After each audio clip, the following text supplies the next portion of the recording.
On the agenda tonight, we're jumping into part 2 of my joint analysis with George Michael's backing vocalist Shirley Lewis, and we're still looking at Father Figure.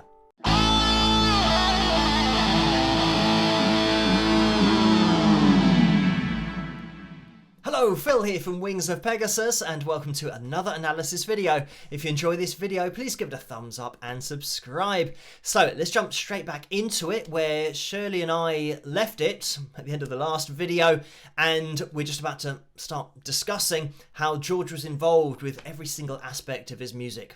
When you talk about the production side of things, the instrumentation side, the arrangements, like things in the studio that a lot of artists don't get involved with. They just provide the voice, and they might have a great voice, but as for everything else, do the vocal, go home. But he's hands-on with everything. I mean, he actually plays everything, you know, with a keyboard or whatever. I mean, I think he did play a little bass as well, but he will actually play everything, and he knows what he wants, and then he'll get other people to come in and, you know, because he wasn't great, I guess, at playing any particular instrument, but so he'd always have great musicians come in, but he would play things himself, like little lines. He knew exactly what he wanted. There was no confusion in his mind about anything he wanted. He had a clear picture. This song was not a full song when it wasn't written when we went into the studio. He just called and said, "Oh, I'm putting this track down. Will you come down and just, I don't know how long it's going to be. I'm kind of messing around with the track." And I was like, "Yeah, of course." And we went to, I think it was Psalm West at the time. And so I just went in, and every now and again he'd pop out and go, "Oh, come in and just sing this little line." So he was writing as we were going along. And the part coming up with "Greet Me with the Eyes of a Child," that's the first thing that was written. So it wasn't really a song at all. And then he would just mess around with different kind of sections of the song, and then obviously put it all together to be this brilliant, you know, father figure. I did read somewhere that when he was putting this together, or the idea that he had for it initially, was to have it as like a mid-tempo dance track or something like that. But then, this is something that happens when recording. You stumble across something that is totally different but better sounding than you initially intended. I think he had it was the drums. He had kind of snare in there. He started it going, and then once they took that out, it sounded completely different, which it does, obviously. Instead of the snare here, we just have that kind of thing. Which is going to be so again, the great thing about the production and the way this song's being put together, that means when you do have a snare, that is, I mean, it's such a loud sound, it's going to take a lot of your mix. It's going to be right in your face. But for this song, the thing that's in your face is George's voice. It's just right there. When you're listening back into a track in the studio that you're doing, and sometimes you're just dropping out certain instruments, aren't you? Just do that, just mute it for a second. And that's what happened. You mute the drums and go, hang on a second, this song has taken on a whole like new meaning. And it's perfect as it is. So it was the right thing to do. Yeah, it really does speak volumes about George's voice, that you can get rid of everything. I mean, even here, literally listening to nothing but his voice, and you just think, oh wow, that just sounds great. I know, it's so lovely, isn't it? There's I didn't realise actually, there's quite a lot of reverb, isn't there? There's a whole lot of reverb. I know that those producers out there will say, oh, there's a lot of reverb on the sound, and delay as well. So delay, that's it. Delay, but it works so nicely. With all those, the ends of the lines. So the delay is great. The unique thing about the delay on this song is that the feedback of it, sometimes you have the last word that the singer says or sings repeated maybe kind of 2 or 3 or 4 times, but that level is dropped below the level of the lead vocal. But on this song, it's almost, as near as makes no difference, 100% of the vocal. So when he stops singing, the delay is at the same level and then goes away, rather than being quiet in the background that you normally hear. Yeah. And I mean, the huge thing about that is that if you're singing a bad note, you're going to hear that bad note at the same volume 3 or 4 or 5 times. So even though people might say, oh, there's a lot of effects, and some people, I mean, it's a small percentage of the producing population, but they'll say, oh, singers are just trying to hide their vocal inaccuracies with effects. But in this case, you can say, if there are any vocal inaccuracies, you're exacerbating that by repeating it over and over and over. Exactly, without doubt, yeah. It's the kind of effect that if your vocal isn't very good, you don't want this. You want to get rid of all of that. You want the opposite of this. Exactly, yeah. Yeah, or make their vocal as quiet as possible compared to the instruments. But yeah. Right, what we'll do is we'll jump back just where I marked it, where we left it, and we'll have a listen through, maybe to the end of the song, unless you want to mention something, or if I can't stop myself from jumping in. But let's get back into it. It's in your eyes, baby, baby, baby. And love can't lie, no. Greet me with the eyes of a child. My love is always telling me so. His word is a kiss and a smile. Just hold on, and I won't let go. I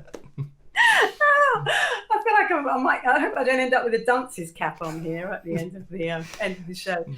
But now we were talking about the breath. That whole thing was when we actually did 2 tracks of just breath to get that sound. But it's, oh my God, it just sounds so lovely though. Yeah. Oh, brilliant. Just I'm so enjoying this. I can't tell you. Excellent. That's definitely a good thing. But I mean, okay, carry on, sir. Yes. Well, I've taken it back a little bit just to see if I can catch. Oh, actually, I might go back a little bit more, because when I'm saying about repeating a line and getting the delay, I think maybe this might have been George. Well, you might be able to tell me. Yeah, I think you did. That you're talking about the baby. Yeah. But I think he did that twice, didn't he? Yeah, there's that kind of definite kind of repeat in there. And this is the other thing, when you're saying about his voice being so consistent, listening to it, even isolated, it's difficult to tell what the delay is. It's like, which one of those was the effect?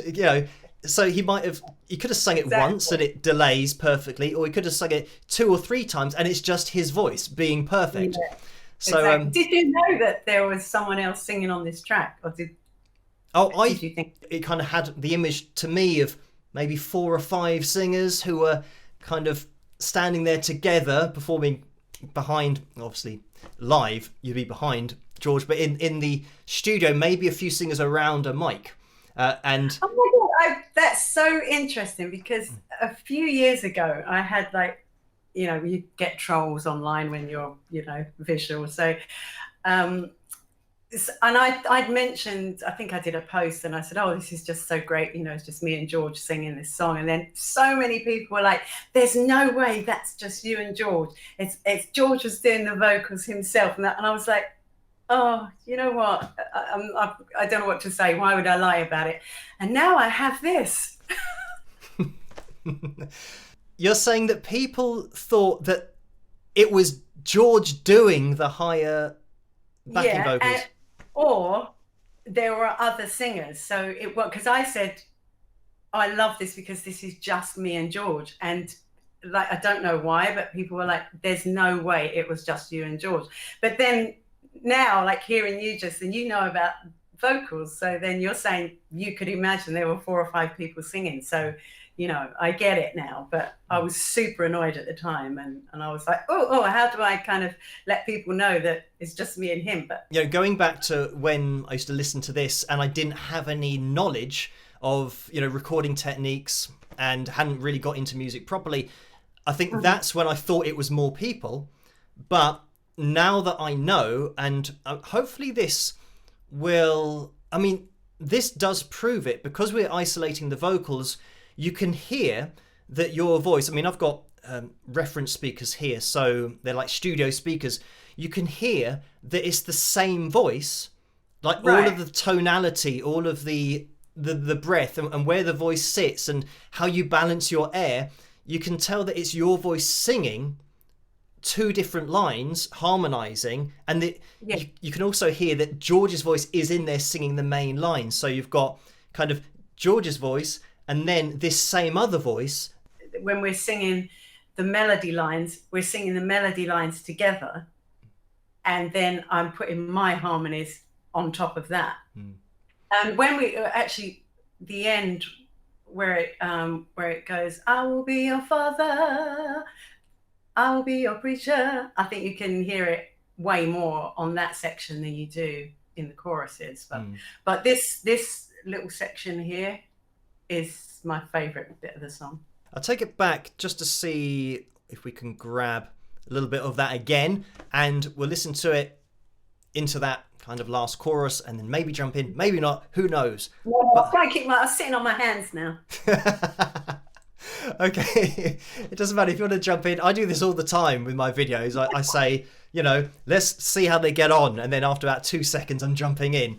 I help it, but yeah, but you know, as I say to lots of people in the comment section, when you occasionally get these trolls that say, oh, just let it play the whole way through, and then I reply to them saying, it's an analysis. Listening to it the whole way through is just listening to a song. You don't learn anything from that. So, yeah. Anyway, we'll jump back into it. And yeah, if you want to jump in at any point, go for it. Let's have a listen. Alright, baby, baby, baby. And love can't lie, no. Greet me with the eyes of a child. My love is always telling me so. His blood is a kiss and a smile. Just hold on, and I won't let you go, my baby. I will be your father, baby. Put your tiny hand in mine. I will be your preacher, teacher. Everything you have, I will be your father, baby. And I have had enough of crime, so I am gonna love you till the end of time. I will be your father. I will be your preacher. I will be your daddy. Oh, I will be the one who loves you till the end of time. And there we have it. yeah, and we didn't interrupt the last bit. We were very good sitting on our hands. Yes, we did it. Oh, that was amazing. Yeah, I just love that end section. It's just that's so gospel though, isn't it? Yeah, like you said, you definitely get that appreciation of it being now just full out, you know, just kind of those voices just blending so well together. I mean, a huge part of this is the blending of the voices, because there are so many places where this could go wrong. Just with, you know, even having a voice that's, you know, too bright, you know, you know, wherever you place your voice, I mean, people that maybe don't sing or haven't learned to sing might not appreciate, but this is why, you know, I'm here to tell people that it's so important to blend voices, especially with this kind of dynamic range, because it puts it into almost another context, that when you're watching a band and, you know, all of the vocals might be leaning into it in chest voice, and you can just do it all at that one level, and then you're harmonizing it and it's fine. But when you're matching somebody who's going from na and and there's so much variation in there. In a way, George wanted that gospel sound but not fully, because as you were saying, when you have those different voices and you've got those different tones, he didn't quite want that. He wanted kind of his sound. He wanted his kind of sounding voice. And I guess that, I mean, I don't know how the hell he knew I even sang like that, to be honest, because when I was on with Elton, it was a whole different, I don't know. He's got a great ear. So maybe he just like thought he heard something in my voice that he liked and thought, yeah, I'm going to give that a try. Maybe he didn't know what it was going to be, but I just ended up being able to kind of emulate his sound, I guess. So we were just it was a perfect match. George probably listened to your voice, analysing, like we're doing here, probably analysing, the traits of the voice. It's something that I speak about in lots of analysis videos, how every singer has particular traits to their voice that they can't help but produce because it's their voice and that's just how they sing. Especially... That's true, yeah. And I guess, I worked with him on the Wham final, so he had enough time to hear my voice. I think there was another girl and a guy that we were singing with, but it was only 3 of us anyway. So that's, he spent enough time with me in rehearsals, I guess, to hear what I could do. And he probably, then that's I suppose he was like, oh, actually that voice really works with mine. Because I listen to the Wham final sometimes. I hear like little videos on YouTube. They're terrible because they're all like, they're filmed on, I don't know, camcorders or something. No one had iPhones then, so it sounds absolutely like terrible. But my voice, I can hear it so like clearly. But I just think it's sort of like, I'm nowhere near the singer George's. I'm just saying that I have that similar tone, and it does like ring out. I did a show with I've got some of the band together from the 25 Live band, the Symphonica band, and we did a show a few years ago, just after George had died, which was amazing. But we were all singing together, but people were saying that they could hear George's voice in the mix of us, and obviously we didn't have any track running or anything, but I'm wondering if it's that quality that I had in my voice that kind of it sounds familiar to people, so they assumed that it was his voice. You probably have a really similar placement in terms of how much nasality you have in the sound. Something that I mentioned in that video about George was his balance of his voice, that it wasn't offensive, but it wasn't kind of overly bassy. It was kind of right, kind of where you want a silky smooth voice to be. And that's about kind of balance of airflow, but it's about the tone that you produce. And I think your voice probably sits just in that exact same point, that it's not overly bright and it's not overly bassy.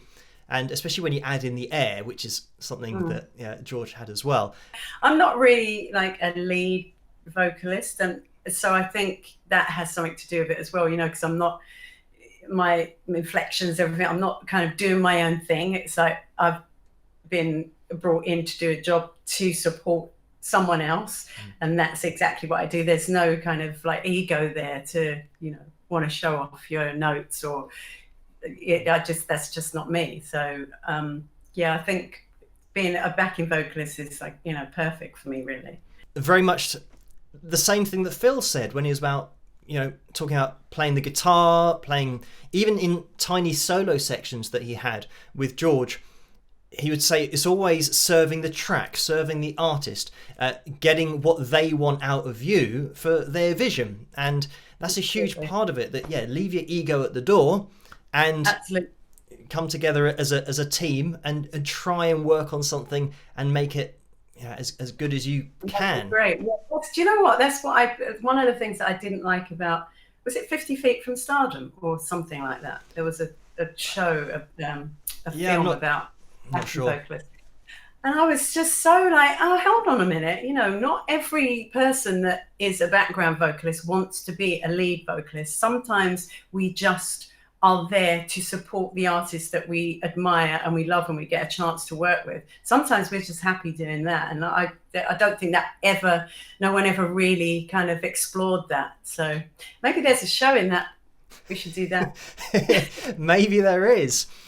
I think it's a really important thing to bring up about backing vocalists, how it isn't the same as being a lead vocalist, because the blending of the voice is now what you've got to focus on. You've got to blend your voice with the lead vocalist. So say, for example, in this song, if you were going in the background, I will be your father, and you're being too harsh with consonants, you've got to soften them. So now you're literally singing in a different way to, how you would be if you could just kind of let loose at the front of the stage. So it's almost like learning vocal technique for the point of being a backing vocalist. So it's like a totally different approach. Yeah, they're completely different things. It's like if anyone out there is, thinking of being a singer, it's like you kind of like, well, what does that mean? Like, do you want to be a lead vocalist? Do you want to work in a band? Do you want to be a back? Do you want to be in a group? Because even, singing along with 2 or 3 other people, you still have to bear in mind their tones and how that blends. You can still have, if you've got a girl vocal group, you obviously want to hear each of their individual voices because that's what the group is. If you still have to, there's some parts that you still need to blend with them. So that's an important thing. If anyone out there is thinking of being a singer, what kind of singer do you want to be? Because it's not, I don't think background vocals are for everyone, to be honest. I had a really great time and would love to do it again sometime. Whenever you do, if you ever do Freedom 90 or this is the thing that certainly in the future we can hook up again, and we've got another song at least that we can have a look at and do a similar thing with. So it would be I'd love to. Interesting. It was fun. In the Enjoyed future. It. Yeah, I've enjoyed it as well. So I'll let you get back to your day and not take up your whole day literally, but thank you so much for joining me tonight, and have a great rest of your evening as it is now. Thanks, love. Okay, see you later. Bye. Bye, darling. Bye-bye.